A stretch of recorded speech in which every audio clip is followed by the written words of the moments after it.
Okie doke, 3 things that helped me lose weight back in the day, and these are 3 principles I'm working on daily with my Slim and Sustain clients.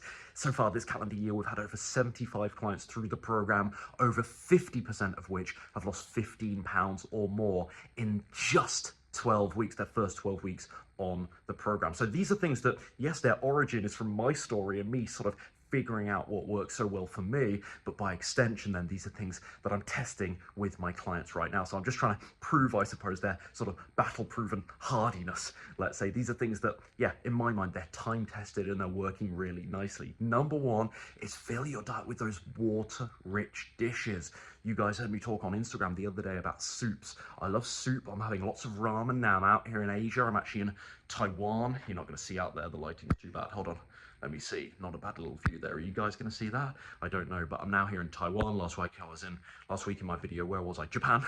I've almost forgotten. I'm traveling so much, I've almost forgotten where I am. No, incredible Japan. And ramen, that's pretty common around here.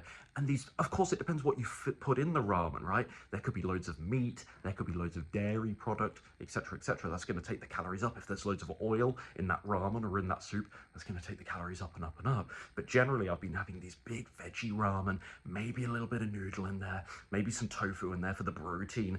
And actually, the calories are around, I estimate, the sort of 500, 550, 600 mark, which is really, that's actually a low calorie meal for me now. And for my clients, with a bit of tweaking, things like soups, stews, and ramens, these big water-rich dishes, because they're so high water content, they create such fullness. And then when you load them with low calorie density, high fiber veggies, you also get not just the fullness from the water content, but a great satisfaction from these fiber-rich, low-calorie whole foods that, well, frankly, it's a weight loss cheat code. So lots of water-rich dishes, especially as you advance with weight loss and you get more to that, like that last 5 or 10 pound stage, these can be really effective at helping you maintain a calorie deficit and still staying, really full at the same time.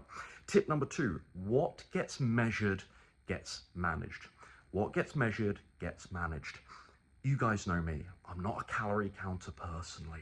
I don't think it's necessary once you've kind of locked in, once you're seeing results on the scale. I don't think it's necessary to weigh necessarily and measure every gram of food you eat, because you get to the stage like I'm at now, where I've been doing this for years, where it's good enough to just eyeball things and you can act on intuition and you can get feedback from the scale and your physique in the mirror about whether you are maybe over or under eating. But admittedly, that takes kind of years to get to. And until you get to that, I think it's kind of a rite of passage to make sure that what you think is a cup of cooked rice that you're throwing into your burrito bowl is definitely a cup of cooked rice. So I like this mantra of what gets measured gets managed. I think there's a lot of messaging in the plant-based community. You guys have heard me critique this before. That's all about, eat as much as you want, as long as it's whole plant food, you can go back for seconds. I don't know, I'm pretty tough on this with my clients. I like precision because it gives peace of mind, because it gives guarantee. I design my clients' meal plans to tell them precisely what and how much to eat to make sure they're in the appropriate calorie deficit for them, for their goals. And I just think if you operate with this, I'll eat as much as I want, as long as it's plants, how do you know? Maybe you end up in a calorie deficit, maybe you do lose weight, maybe you just happen to find the appropriate sort of size portions for you when you do that. But I work with a lot of folks who have come from that, just eat plants, just do the 50-50 plate, you can go back for seconds, come from that background, and they've found it too generalistic, they found it too vague, and they need me to give them far more precision. And that's bang, when the results unlock and they start seeing consistent drops week after week on the scale, because they finally have some precision. And so what gets measured gets managed. It's not about necessarily being meticulous, and you don't want to risk having a very quantitative relationship with food where everything is weighed and measured and you have to track everything. As I say, I'm not a calorie counter, but I still respect the principle of calories. Calories don't count. I've messed that up. I've buggered it up. I was going to say, you don't need to count your calories, but calories still count. And so just being respectful of, I'm going to make sure this is actually a tablespoon of nut butter rather than a really heaped, and that's about 16 grams, rather than a really heaped tablespoon, quote unquote, a tablespoon of nut butter. And actually it's more like 25, 30 grams. And I'm adding on 50 calories there. You do a couple of those things throughout the day where you're pretty liberal with your portions, especially with more calorie rich stuff. And you've suddenly added 150, 200 calories to your daily diet. Is that enough to stop weight loss? Yeah, in some cases, or at least significantly slow it down, right? So what gets measured gets managed. Be a little bit more respectful of portion sizes. Make sure that that splash of plant milk that you think you're using in your coffee is not really more like half a cup, and suddenly you're adding 30, 40, 50 calories just from a coffee, right, to your daily diet. Again, like I say, these things in isolation, they're not going to be a deal breaker for weight loss, but they do quickly add up throughout the day, right? Finally, number 3, I want you guys, or I suggest you guys, I can't tell you what to do, I suggest you guys run a very moderate, not an aggressive calorie deficit. You've heard me make this argument before, so it doesn't need much explanation, I feel. But I think there's a lot of weight loss, ridiculous extreme weight loss methods out there that promote these really aggressive calorie deficits, and you can lose a crazy amount of weight in a short space of time. So they have this amazing sort of sex appeal, and they have amazing marketing potential, and their creators are getting really rich, you know, promising like 10 pounds in your first week, 10 pounds in 21 days, etc., etc.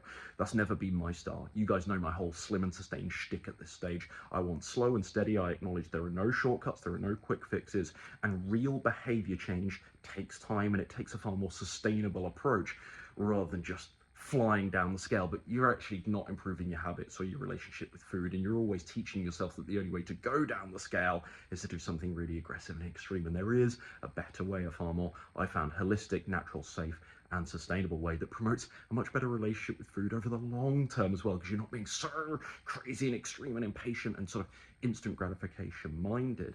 And so, you know, this ever heralded sort of 1 to 2 pounds per week ballpark, I think that's a really good ballpark. It is vague, but I like it as a rule of thumb. But I like my clients to be more near the sort of 1 pound mark than the 2 pound mark. And I found that this is a way to get clients in a more moderate, a more slight calorie deficit than a more aggressive one. It's not as though if you lose 2 pounds a week or more that that's automatically an extreme or aggressive calorie deficit. That's going to be relative to you and your nutrition needs and your demographics, your statistics, right? I can't give sort of advice in a generalist video about that, but I found that if a client is losing about 1 pound per week, the whole process is so much more sustainable, so much more longevity to it. And that's what I tell Ryan Adams of 10 years ago, where I thought if you weren't losing 3 pounds a week, weight loss was a total waste of time. You weren't really dieting hard enough, man. Actually, I'd be satisfied going back now with just losing a nice steady pound per week, knowing that it would be more sustainable, knowing that it would probably have a lot more longevity to it, and I wouldn't be messing up my hormones, driving down my testosterone, you know, screwing up my metabolism by having a super low calorie diet for an extended period of time, and then ultimately back in the old binge restrict pattern, right? And just doing it with a much more safe and sustainable, slight conservative way that doesn't lead to as sexy breakthroughs on the scale in the short term. But I don't care about the short term anymore. I want results for life, and that's the whole slim and sustain thing, right? We don't want to just lose a little bit of weight for the vacation or for whatever, for the summer to get the abs out. Like, we want to still have those abs in 2, 3, 4 years. We still want to have a good relationship with food in 2, 3, 4, 10, 20, 30 years time.